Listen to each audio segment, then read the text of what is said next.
Good morning, everyone. We are now on our lesson number 8.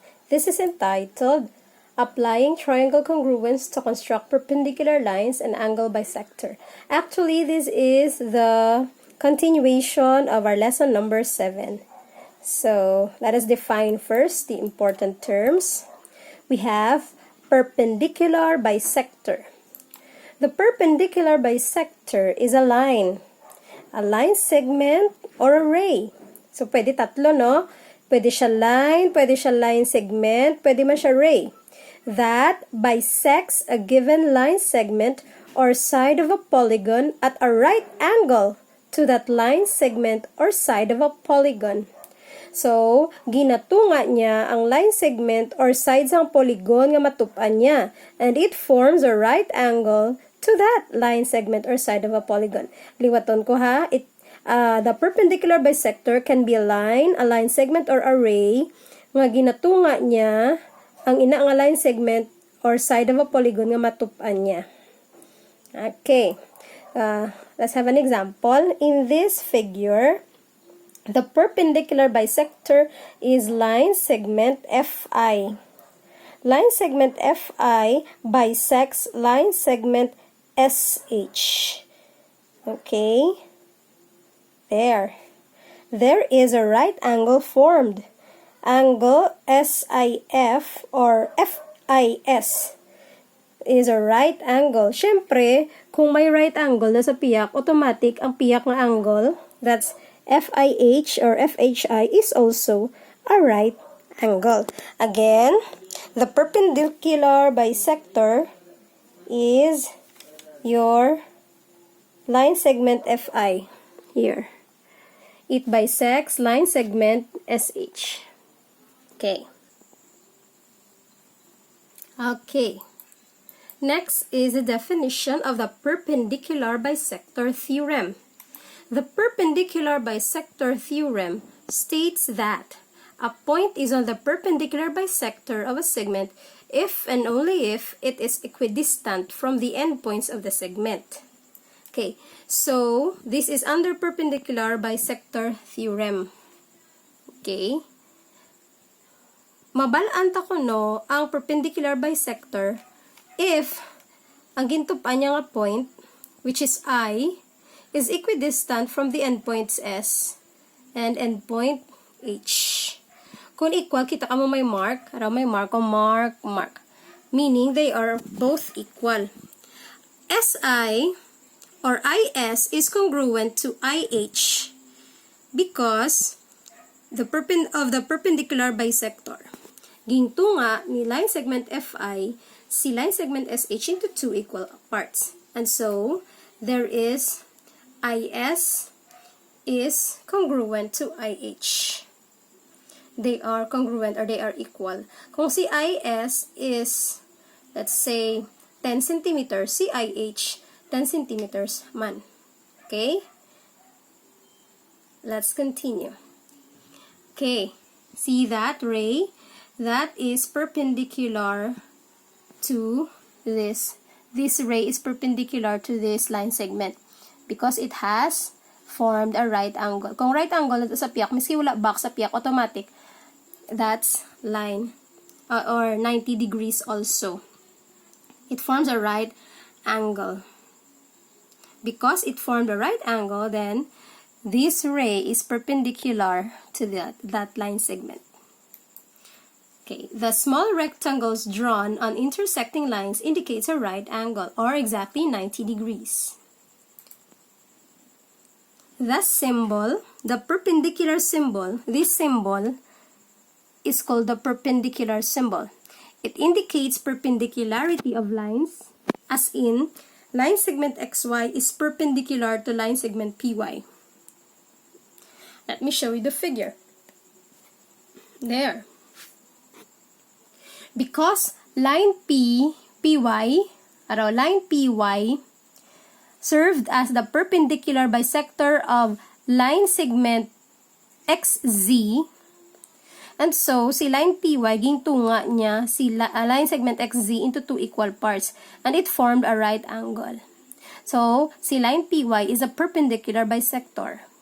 And it created this.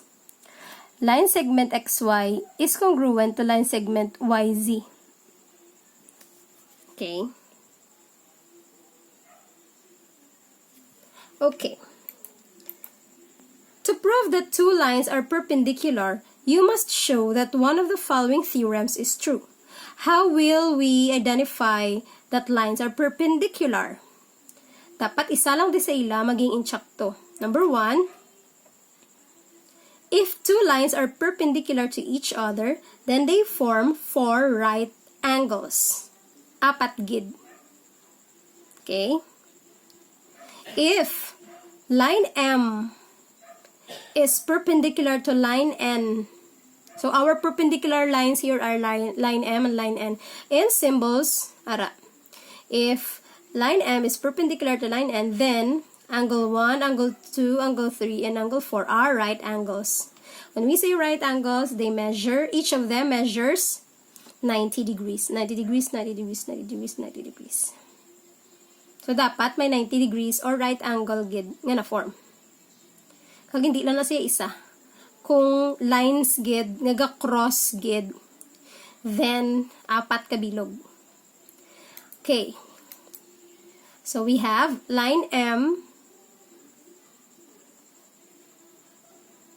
is perpendicular to line N. Next. Number 2. If the angles in a linear pair are congruent, then the lines containing their sides are perpendicular. This is called a linear pair because these two angles are paired and will measure 80 degrees. Kung i-add mong ilang duwa ka angle, ang duwa ni black angle, angle 1 kag angle 2, kung i-add mo sila 180 degrees and they form a straight line. Same also with angles 3 and 4. 90 degrees, 90 degrees, so 180 and then form a straight line. Ari pa gido. Angle 1 and angle 3, 90 each, so 180 and they form a straight line. Ari pa get 2 and 4. 90 degrees, 90 degrees, and they form a straight line. So, we have 4 pairs of linear pair there. If they are congruent, if the linear pair are congruent, then the lines containing their sides are perpendicular. Okay? So, if angle 1 and angle 2 form a linear pair, and angle 1 is congruent to angle 2, then line X is perpendicular to line Y. Since both of them are congruent and they form a linear pair, then line X and line Y are perpendicular to each other. Next. This is the last. If two angles are adjacent and complementary, the non-common sides are perpendicular. Ilungguhon ko Kung ang duwa ko ka angle, gatupaday. Adjacent, gatupaday. Some will pronounce this as adjacent, others will adjacent. Okay lang na siya. Kung gatupaday sila or adjacent and complementary, magamba ka complementary, when you add them, duwa ka angles, they measure 90 degrees. So, the non-common sides are perpendicular. So, let's have an example. May duwa ka angles nga na form. We know that this box says it's 90 degrees. So, complementary sila duwa. Kung i-add ni sila nga duwa, whether this is 50 degrees or 40 degrees, 90 degrees sila, 45, 45, or whether 30 or 60, basta mag-90 sila, duwa sila ka-angle, gatupaday, kag complementary, ang non-common side nila, which is ray CA and ray CE, are perpendicular. Okay? So, ray CA and ray CE are perpendicular.